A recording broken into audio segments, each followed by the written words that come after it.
Now there I am. Good morning, good afternoon, good evening, wherever you are in the world. It's Dr. Jan Fortman with Relationship Matters TV. I hope everyone is having a beautiful morning, afternoon, or evening.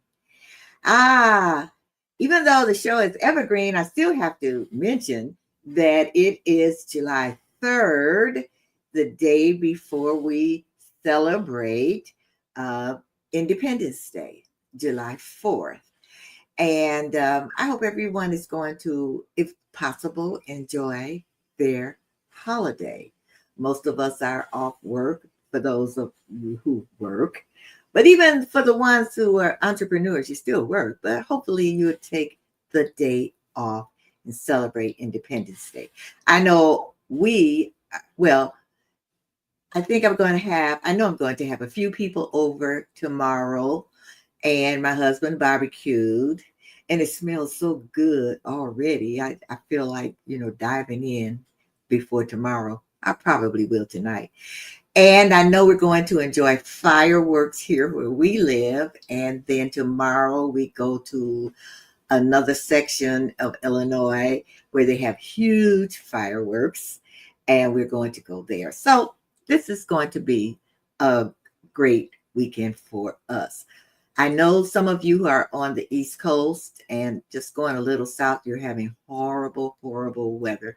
But I pray, and I know all of us pray, that you'll be safe. So I want to start off with a relationship tip for you. Now, speak from truth, listen for love. Authentic communication is more about it's about more than honesty. It's about speaking with integrity and listening with compassion. In both love and leadership, how you listen often speaks louder than what you say. All righty? Now let's get to why we are here today. I have a guest on that I've been wanting to have on for quite some time. Let me tell you all about her. Her name is Dr. JaNee, and I say Mobley, but I think it's Mobley, but she can correct me. She is a wife, she's a mom, a mentor, a pharmacist, a speaker, and a coach. Her passion is to help women profit from their purpose and overcome mindsets that prevent progress, that prevent profit and prosperity. And I know we all want to know about that. And something about her that I'm very interested in, she faced homelessness and she had a doctorate degree at the same time and financial hardship. Dr. JaNee has dedicated her life to helping women discover their purpose, achieve personal success, and eliminate that mindset of self doubt, low self esteem, and self sabotage. Something that a lot of us, women and men actually, sometimes we fall victim to. So let me bring her on to you right now, Dr. JaNee Mobley. Hello, Dr. JaNee. Hi. Did I pronounce your last name right? Is it Mobley or Mobley? It's Mobley. It's Dr. Oh, wow, I'm wrong all the way. Yeah, it's okay. It's Dr. JaNee Mobley. JaNee. And you know what? It's two E's. I put my own flavor on it. Look, my mama was making. I guess you know what? It's so amazing. I guess God knew and made her realize how amazing I was going to be. So she All had right. to make me very unique. Okay. JaNee. Way I think about it. All right. Well, you are. You are all of that. Oh, Dr. So what do you want me to call you? Dr. JaNee? Sure, that works. Okay. All right. Dr. JaNee, let's hop into this right now. Let me look. My first question. How did you become homeless? Oh gosh. Okay, let me give the short version, right? How much time do we have? We got a whole 45 minutes, honey. So, Okay. All right. So it was 2012 and I was working a job and it's amazing to me. I always knew even before I started college that I wanted to do something big, something huge. And went to college, knew what I wanted to do at the time in becoming a pharmacist. And it was so amazing that I started one job and I don't know. I think at the time the goal was, and I was taught, go to school, get a good education, get a job, right? And I went to school, I got the education, and I started working. And I was like, this, it doesn't feel right. I was waking up in the morning, was unhappy. And to be honest, I was fired from that job and totally being totally transparent, right? Was fired from that job. And my husband and I ended up having to move out of our place. And we ended up shifting and moving in with my sister-in-law who gladly took us in at the time. And the way that we became homeless, we weren't prepared. We really weren't prepared. But I saw it and even see it now as an opportunity to shift where I was to uncover where I am supposed to be. okay. So you had the job of a pharmacist. I had the job of a How pharmacist. did you get fired? What did you do? Look, okay, so it was oh gosh, that was about maybe 10 years ago. I think long and short, there was a rule that I didn't know about a medication, Okay. and I was unaware of the policy, and that's what happened as far as I can remember. But yeah, Oh my goodness. Oh my goodness. And how long were you homeless? we were homeless for almost a year. Now, when you say homeless, you weren't living on the street. You were living with someone. Correct. Correct. Okay. Okay. All Correct. right. But there Okay. was one night that we literally slept in our car. Wow. It's something that people, when people look at you and people look at other people, you never know how far they have come, and you never know the story. You look back and you see a successful woman or a successful Mhm. man, and then if you really see where they came from. So you said this is kind of woke you up, Mhm. Oh yeah. and you decided you didn't want to be a pharmacist anymore? No, here was the thing. I always knew that one of the things that I enjoyed about being a pharmacist was being a teacher. Okay. So I loved educating people. I loved empowering people. I realized that it's a gift of mine. I realized that one of my gifts is to help those who are willing to open up their eyes to the side of themselves that they had no clue about. So becoming a pharmacist actually was an avenue for me to uncover and discover what my purpose actually is. So legally, I'm still licensed. I mean, I went to college. I'm gonna keep this thing for as long as I live, right? Because I earned it. So I'm keeping my actual license. So yeah, I'm still a Okay. pharmacist. Absolutely. In Okay. Well, Georgia and Florida. But in terms of purpose and understanding why I'm here, I realize and I know that I'm a teacher and I'm called to help so many women uncover who they are and what they're supposed to do in life. okay. You don't have to mute yourself. It's okay. I hear the kids in the background. No problem. So you don't have look. I understand. You don't have to mute yourself because of that. Okay, now you realize what your purpose and your passion was. So how you realized it because of the relationships you formed as a pharmacist, or it's just something that was in you all along? It was something that was in me all along. I had one of my friends used to always tell me, she was like, JaNee, you're my good friend. And I was like, okay, what does that mean? Like, what does that mean? Now, the way she said it, I was curious.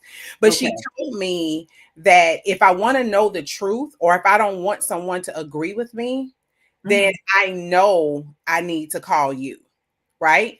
Oh, Because one of the things that I've learned is to listen, even from a coaching standpoint and from even listening to other people. I always position myself in a place of learning. okay. I don't care what I go through, what being homeless, even the challenges that I faced along the way in life, even losing my father, even the challenges with business, all of those things, I always see it as an opportunity to learn. Okay. Because in that it helps me to grow, in that it helps me to learn, in that it also helps me to teach other people. So, and I'm trying to remember what you just asked me. I hope I answered your question. Oh, was it the avenue? Right? Was it the avenue? So it was those bits and pieces of the experiences that I had of being a pharmacist, connecting with people, actually experiencing life, because I always had this love of just listening to people and then empowering them. Okay. Then listening to people, and after a while it evolved to hearing people talk about how much they didn't like what they did, and I realized, I was like, okay, there has to be more to life than just working a job that you don't like I had that mindset, like it has to be more to life than this. And then when I connected and realized my purpose, I said, this is why people feel this way, because it's a sign and a symptom that you're in the wrong area of the industry that you're in. Because a lot Okay. of people are just making money just to make money and pay bills. Yeah. And are unhappy. That part. And that wasn't the design of life from my perspective. Okay. Okay. So now one of your titles is a digital creator. What is that? Well, a digital creator. Okay, everything is digital. So even if you Mhm. have a video, it's digital. If you have an audio, it's digital. So I have a program Mhm. that's digital. It's actually a part of my signature system in working with my clients in the excuse me in the Ascension Academy. So as a digital, one of the things as a digital creator, I get the opportunity in my lane to create steps of transformation for the solution that I provide in helping women to uncover those mindsets, to uncover Okay. those roadblocks. And I actually make it readily available and easy for them to access, whether it's over a mobile phone, whether I got it's you. through some type of device. Yes. Okay, I got you. So, because I wonder what that, I know people say, "Oh, I'm a digital creator," so I wanted to know as far as you were concerned, you That's know. how I look that, but I'm not sure where that came from. It's probably listed as a title on social media somewhere, Yeah, it is. because as one of the options. But in terms of digital creator, that's what I do. Okay. Okay. So, so you now, what made you just? I know you specifically target women. Mhm. So why did you choose women? And do you have men who are your clients? Honestly, to be truthfully honest, women gravitate to me. Okay. That is really why. That is literally why, because those are who gravitate to me. Those are who connect with me. I mean, I can connect with anybody, but in Okay. terms of the clients that I've worked with, they have been all women. Now, am I open to working with men? Absolutely, if they're ready for the transformation. Yeah. But in terms of, and I guess also too, I easily identify with women. And a Okay. lot of Well, the stories that I share, of course, are from a woman's perspective. So that okay. could be that as well. Okay. So now, so you help women as far as helping them to improve their self-esteem and how to keep them from self-sabotaging. What are some of the examples of the way women self-sabotage? You ever give somebody a compliment on a dress or their hair and they say, "Oh, this whole thing"? Uh-huh. I might have said it. That's sabotage. Okay. Because it's when people have a challenge with receiving a compliment and highlighting how amazing they are. And I believe a lot of the times it comes from the mindset of people saying, "Don't be cocky," or "Don't get the big head." And here's the thing. There's one thing to be cocky, there's another thing to be confident.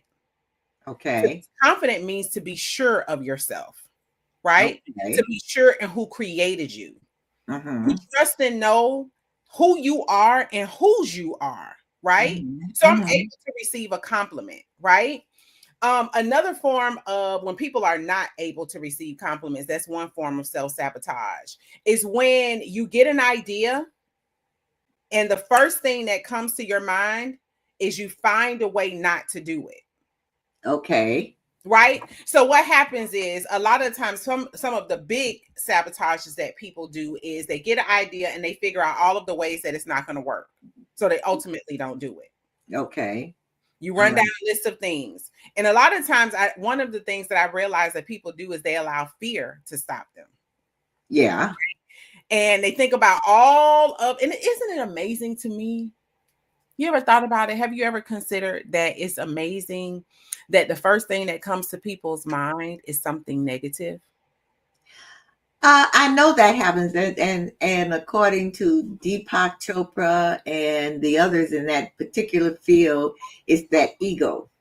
And people look at ego as like when we most people when you think ego is something that's big headed, but actually it's that thing that's subconsciously, that's like you say, it's the fear, but it's that subconscious to keep you safe. So if you had this big idea, this is me, you had this big idea, and the first thing you think, oh, that's not going to work, well, then that's like keeping you safe in your own little space. So now I don't really have to go out after that. That's this is stuff. Oh, so now you said something, and you said about being cocky and being big headed. And now, do you think that? But stop laughing. Don't wait. You don't even know where I'm coming from. Okay, let me say this. Okay. uh let's say you know who you are, Mm-hmm. you know whose you are, however you feel that you can't come across like that,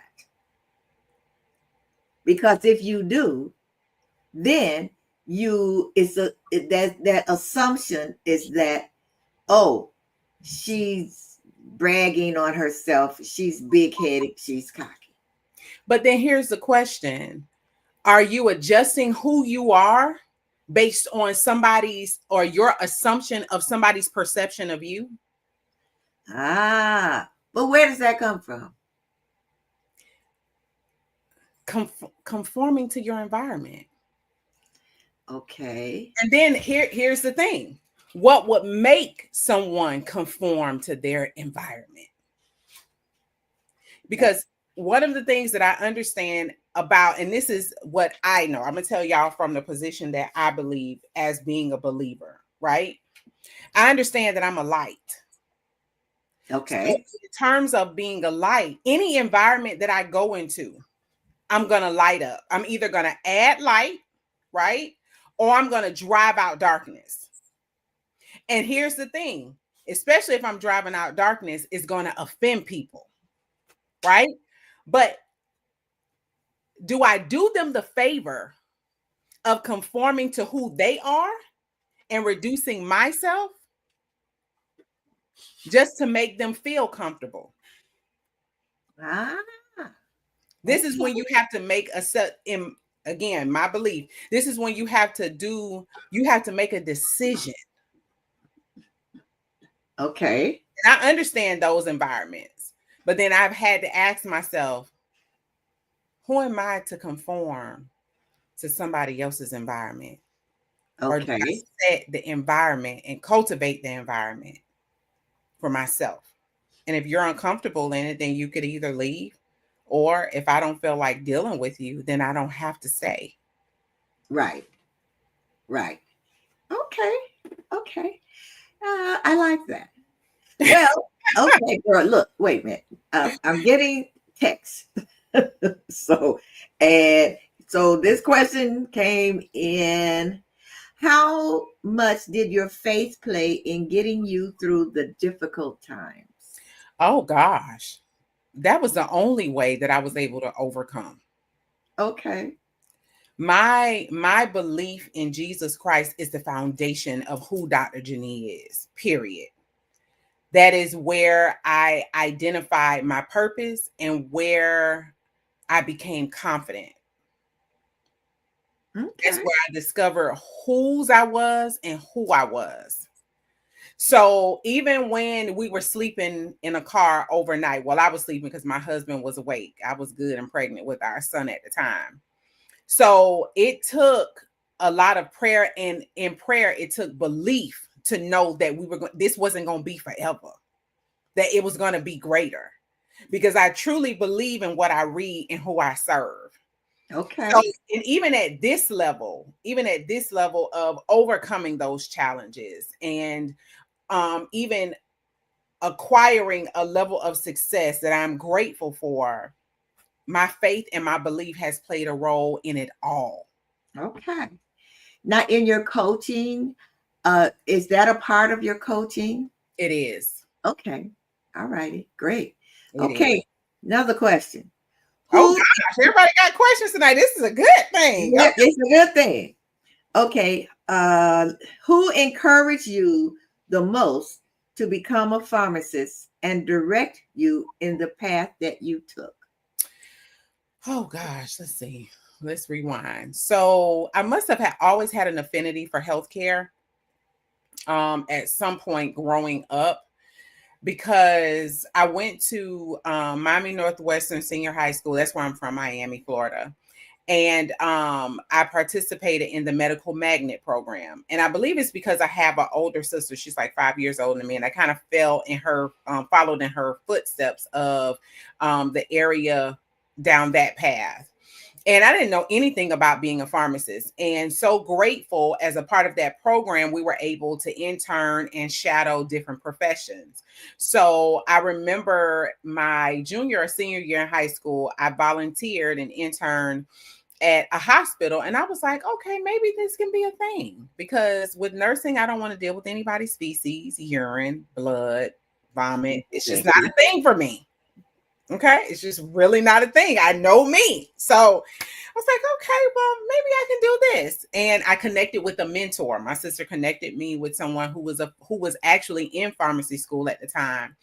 And she helped me along the way in that path. And I would encourage anybody, whatever it is that you're considering doing, find somebody in that area who's actually doing it and pick their brain, right? Yeah. Shadow them. I ask them questions and so forth to see if this is something that you really want to do.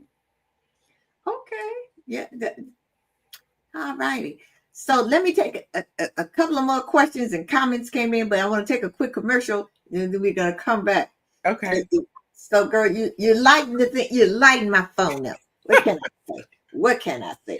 So, we will be right back with Dr. JaNee. And if you have some more questions and comments, don't hesitate to put them in. Even if you just want to say, hi, hello, I'm enjoying this conversation. Even if you don't have a question, you can put a comment in. Anyway, we will be right back. I'm loving this. I'm loving this.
are back with Dr.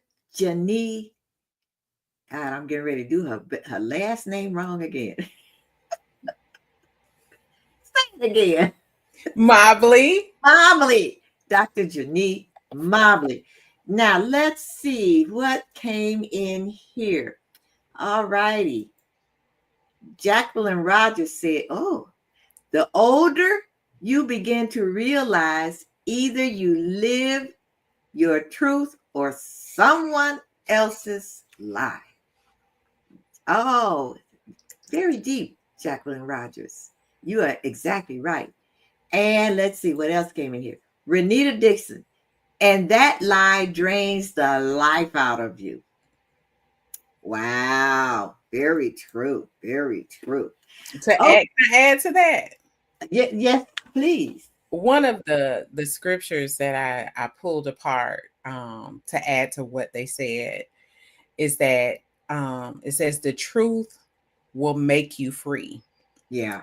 And when I did a study on it, I realized something. Well, if the truth will make me free, then a lie will keep me in bondage.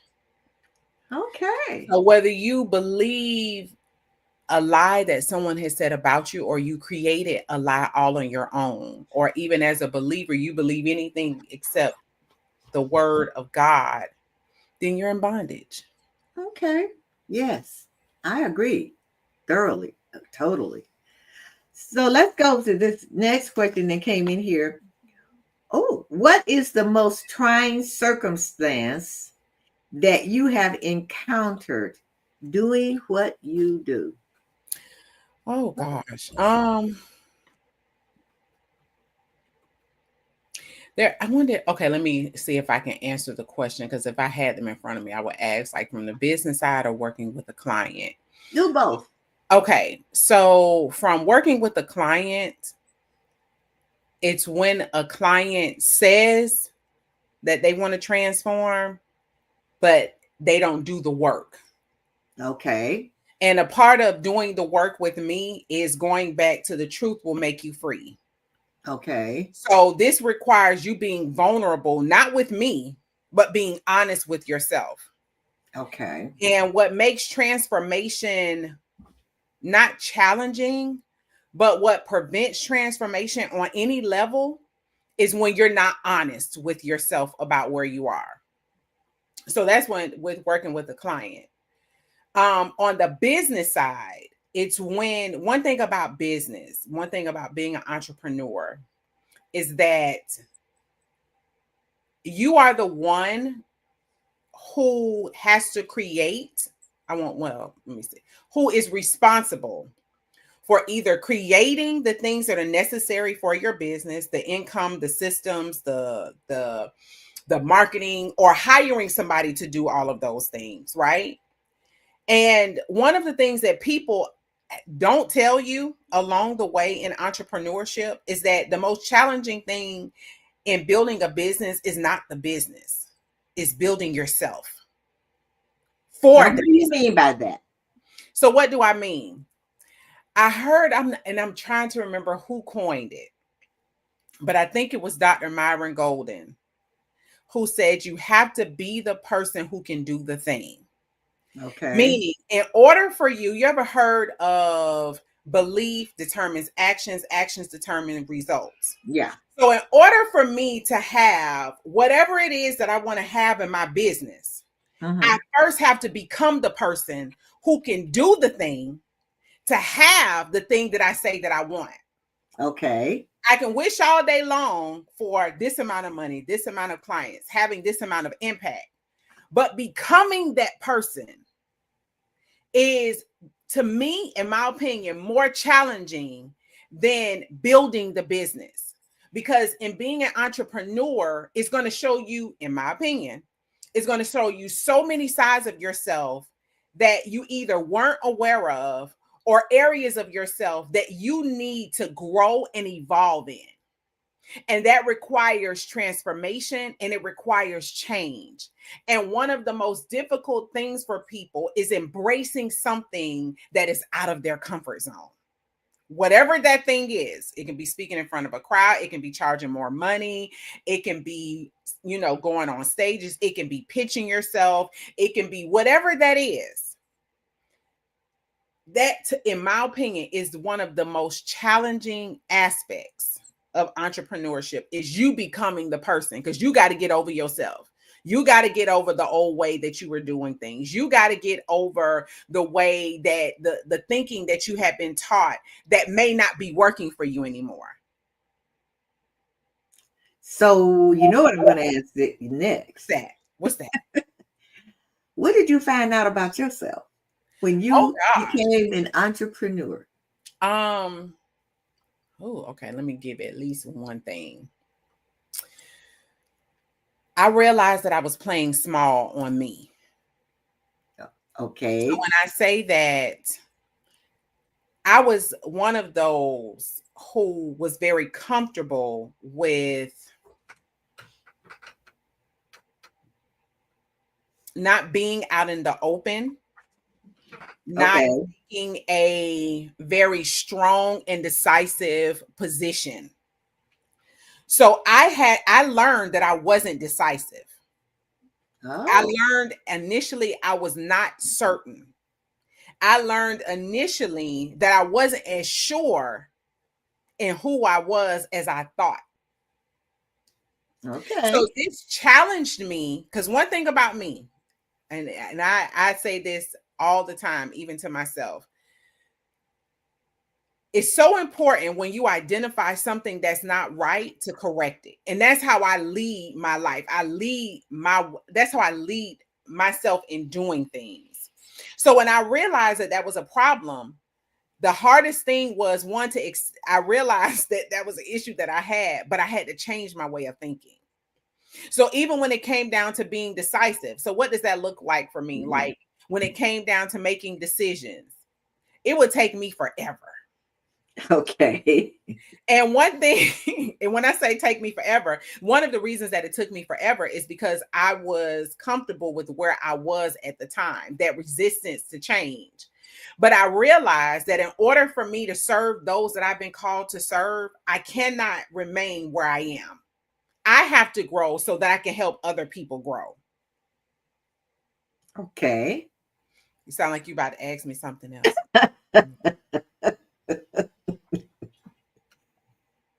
How long did that take for you to get to the point where you overcome that? Completely. Okay. No. Now this is one of the things that I've learned to do, though. I may have to revert that because I came up with a strategy. Okay. So, and I think a part of it too was I didn't want to make the wrong decision. So depending on what it is, I always give myself at least depending on what it is, about 24 to 48 hours to respond to whatever the opportunity is. And that's my way of giving myself time to fully assess, is this what I want to do? Is this what I'm supposed to be doing? Or is this who I want to work with? Or is this the opportunity for me? And it gives me the opportunity, if I need to research who the person is or research what the opportunity is, to ensure that it's in alignment with my brand and my message. And then this, even when it comes down to our children, even when my husband and I make decisions, I realize it's not haphazardly. And if somebody's forcing me to do something, then I know that's a complete no. So to answer your question, I figured out a strategy to ensure that I'm decisive. Okay. And in your coaching, and you come across women who are self-sabotaging or who have low self-esteem, is that a part of it? Do you think that decision making? When you lack self-esteem and confidence, it will infect and affect the way that you make decisions. Because you're not making decisions from a place of surety and trust. You're making a decision from a lack of trust, which makes you vulnerable in making the wrong decisions and choices. Okay. I can see that. Now, with your coaching And I know you say the let's say a woman comes to you and she wants to overcome whatever challenge she has, but she is not willing to do the work. How do you find that out? You know, because sometimes I know in my coaching, they will say, oh, yes, you know, I'm doing this, I'm doing that, I did this, I did that, this is coming along. And like here, it's kind of like, no, you're not. How do you know? And do you challenge them with that? Oh, yeah. I think a coach should always challenge. One thing I've learned about being a coach is I'm not your friend. Okay. I'm vested in your success, right? Mhm. So, and even even if they were my friend, but I'm vested in their success. So even if you're telling me that you're doing something, then I've learned that there should be a measure for it. Yeah. So where's your evidence? Okay. Right? Where is the evidence that you are doing what you say you're doing? Okay. That's how I would come across, right? Okay. So show me something tangible, or share with me an experience that shows evidence of the transformation that you're doing the work. And if I know you're not doing the work, then we're going to have a conversation, because you didn't invest. Let me rephrase that. You didn't invest in yourself to not get a transformation. In my Right. book, you invested in yourself to see some evidence of change in your life and or your business. So that's how I approach it. I approach it again from that truth perspective. Uh-huh. Because as a coach, that's what we're supposed to do. We're supposed to pull the best out of people, the Uh-huh. side out of people that they don't see. I'm not supposed to agree with you when I know you're wrong. I'm not Okay. supposed to agree with you or allow you to go down a path that I see that's the wrong path. That would be, in my opinion, very wrong. Okay. So how do you determine what path they should go? So here's the thing. They determine that.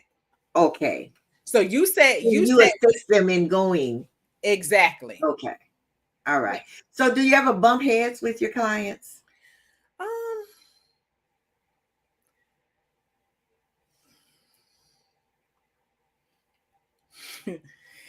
when they're being challenged, and it's not in a negative way. It's more Okay. so corrective. Okay. It's more so corrective. It's nothing combative or anything like that. But when I know that something is not right or something can be done better, I always try to find an opportunity of asking them in the right way. Are they willing to allow me to share with them what I see? Okay.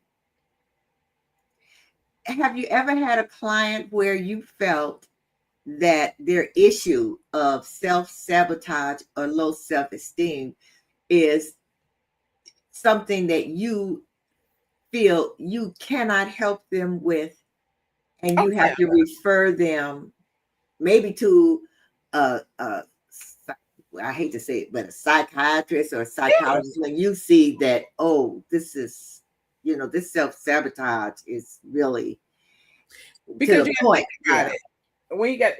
When you're dealing with mindset, a lot of the times, because mindset is the position or the place in a person's thinking. So a position or the place in someone's thinking is determined either by the foundation that they were built upon or Mm-hmm. they came in through, Mm-hmm. one, or the experiences, which could be traumas and dramas in their life that shaped their way of thinking and the position of their thinking. So, a lot of the times, people are trying to get breakthroughs in areas of life and business, but they haven't healed those areas. So, whenever I come across a client who I know needs that additional healing that I don't provide, I gladly, again, we're going to tell the truth. Right. And I encourage them to seek counseling or therapy from someone who will provide them with the skills and the strategies to work through those experiences and overcome them, because that's an area that is beyond my scope of practice. Okay, yeah, because it would seem to me, at least what I've seen, is that self-sabotage comes, and low self-esteem comes from the environment a lot of times that they are in. And Absolutely. what they've been told, like you said, that you you can't do this, or no, do this instead of that, because you really, you know, not qualified to do this. And then when they try to go off on their own or something and do something, that's Uh-huh. back here.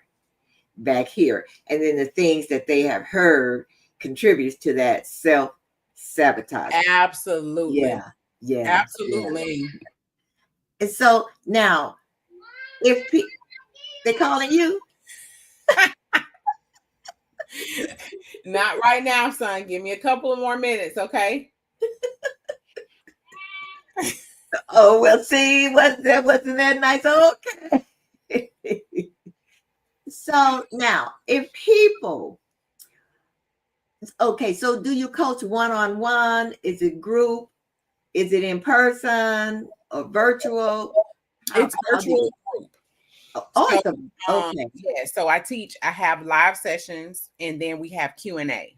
And then they have opportunities where a lot of the sessions, excuse me, are already pre-recorded where they can work through them self-paced. But then we come together and have Q&A where they're free to ask their questions. And the great thing about being in a group setting is you're not the only one who's going through it or has gone through it. So you're in an environment, because I believe in creating safe spaces, in an environment where you'll get the support. And also, a lot of the times, the questions that you ask, somebody else may be afraid to ask that same question. So Okay. you're asking that question, and someone else is also getting a breakthrough as well. So it is a group facilitated program, and it Mhm. is virtual. And so, is there like 6 months coaching, or how does that work? So the Ascension Academy is 90 days. Hmm. 90 days. Oh, I like how you pop that up. That's so cute. I like that color, by the way. Uh, I'm such a girl at heart. So the Ascension Academy is 90 days. Hmm. And with the Ascension Academy, we work on mindset, which is the first thing. Okay. First thing that we work on is mindset, because in order for you to be able to profit from your purpose, I always say this, and this is why it's so funny that personal branding is becoming such a big thing, or Yeah. has become such a big thing now, because it's the truth. People buy you before they buy whatever it is that you're selling. Yes, they do. And if you don't trust and know whose you are and who you are, then regardless of how much you try to fake it, it's going to end up spilling over in your communication, whether Okay. it's written communication or vocal communication. So we work on mindset first, and then we work on identifying and being clear on what is it that your purpose is, and then identifying the marketing to communicate it to attract the people that you have been called to serve. Okay. So many people, don't know what they question that. What is my purpose? Uh, and I did a with some kids. Mhm. I said, like, what is it that you like to do? What do you love to do? And you get all these different answers. Well, I like to take care of animals, or or like to do hair, or whatever. I like to plant things, and it's like, what? That's your purpose, because now this is my opinion. Uh-huh. Because it's what you instinctively love to do, easy to do, you know. And I tell people, when I was a kid, I played school, but I was always the Mhm. teacher, you know, and I grew up I became a teacher. And I still feel like I teach. That's what I love to do. To me, it's a spiritual gift. And a Mm, lot of times, I think a yes. person's purpose aligns with their spiritual gift. Mm, And it's like you got to discover that, or they think, oh, it's just something I like to do.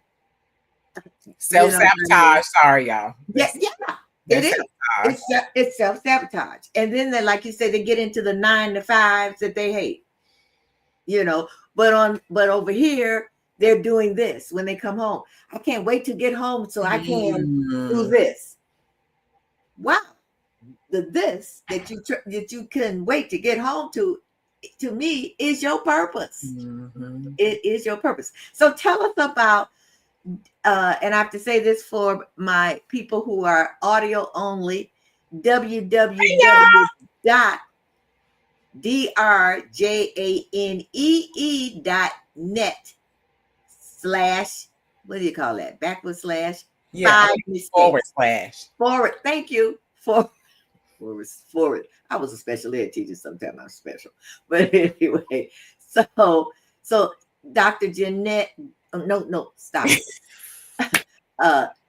www.drjanee.net/5 mistakes. That's something that if they click on, Mhm. you will tell them what the 5 mistakes are. 5 mistakes to what? So 5 About what? mistakes that women make that prevent them from profiting from their purpose. Okay. All right. Okay. And of course, they can also go to your Facebook page and see all the nuggets Oh, that, wow. yeah, You well, can look at I was on the page now. And I'm like, oh, I kept scrolling, like, oh, wow. Oh, wow. Oh, Wow. yes, yes, yes. Thank So she you. is on Facebook, people. Just a DRJANEE. So now, if people want to contact you Mhm. and they want to see how they can work with you, how do they do that? Well, you can go through actually with Facebook, you can send me a message or it's Okay. various ways. And through my email and with the 5 mistakes, you'll get an auto response and have a way to contact me as well. Okay, so I didn't put your email in. So what is your email? I know It's, it, but I want to put it in here. I'll give you it's info@drjanee.com. At drjanee.com. Mm-hmm. Okay. Add this banner. And I don't know how many I can put on here at the same time, but there you go. Okay.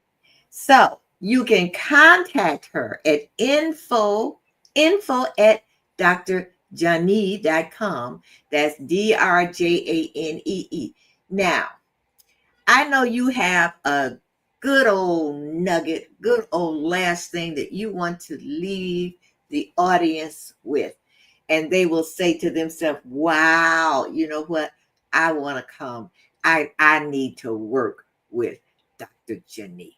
So what do you want to leave the audience with? Let me ask you a question. I have no answers. No, this is not for you. Yeah, This I'm is only, for I'm only everybody. teasing. Go ahead. This is for everybody. You have to ask yourself, did you complete the assignment that you were created to be on this earth to do? You have to understand that you're not here by default, that you were here by intention. So if you close your eyes permanently right now, can you honestly say that you completed the assignment that you were sent to do? If the answer is no, then I highly encourage you to get started. I don't care how old you are. I don't care what your circumstances are, because I understand that if you were here for that assignment, every resource will come together on your behalf. Ah, girl, I got it. I got it. That is that is really something that people really should think about. Yeah. That's what Yeah. keeps me going, because I know it's not about me. Right. I know it's Exactly. not about me. Well, Dr. JaNee, thank you so much for being my guest. You have been motivational, inspirational, and enlightening. Thank you. Thank you. Thank you so much. So now go ahead, girl, and enjoy that son of yours that wants your attention. Thank you. Thank you for having me. So I appreciate you. Thank you for your time. And thank you all for taking the time to listen. All righty. So you have a beautiful, blessed rest of your evening. You too. All righty. Bye-bye. Wow, that was great. That was great. She really, really, I like that last question. I think about that myself. When I close my eyes permanently, whatever I was sent to do, my assignment, I want to say, you know what? I'm ready because I have completed my assignment. I'm not ready yet because I haven't completed my assignment. So,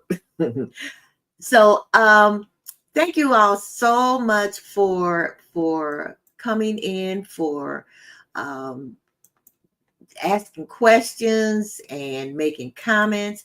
I really appreciate it. I appreciate you as my audience. I keep popping her stuff up there because it's so, because y'all need to be looking at it. So I want to say that this has been a plum pleasing pleasure. And I hope to see you again next week on Relationship Matters TV. And remember, there are all kinds of relationships. There are all kinds of relationship matters. And life is about relationships. Have a glorious 4th of July. And I will see you again next week on Relationship Matters TV. Bye-bye.